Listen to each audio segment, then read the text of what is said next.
این از اون تلفن قدیمیاست.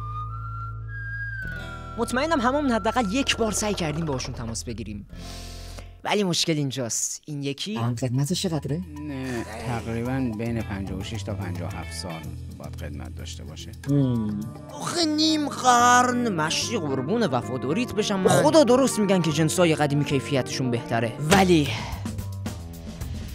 تلفن بوق نمیخورد. یکی از دکمه‌هاش هم کار نمیکرد. میشه باش تماسی گرفت؟ نه قطعش کردن، فقط برای زیبایی نگرش داشتن. قلبم شکست. الان این بچه 7 ساله شدم که بهش آب نبات ندادم. برای زیبایی نگرش داشتن. دیگه هیچ جوره نمیشه. نه سیم کارت داره، نه سیم، یه تیک آهنه، همین. حتی اگه جادو کنیم از جادو هر چیزی برمیاد، البته تو فیلم ها. حاجی شماره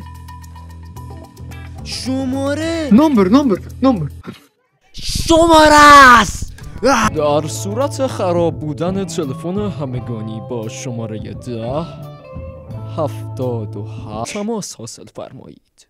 و خب به 2 سناریو رسیدیم. شماره رو بعد خالی وارد کنیم. فوکس کنه. اوکی. زنگ بخور. زنگ نمیخوره. شماره مشترک مورد نظر در شبکه موجود نمیباشد. The card number is not valid. باید یک پیش شماره قبل وارد کردن شماره وارد کنید. مثلا برای خراسان رضوی 051. ممکنه همه چی رو عوض بکنه. این خدایی آخرین میزنی چون زنگ نمیخوره. زنگ بخور. آها داره اتفاقی میفته. شماره مشترک مورد نظر در شبکه موجود نمیباشد. The card number is not valid.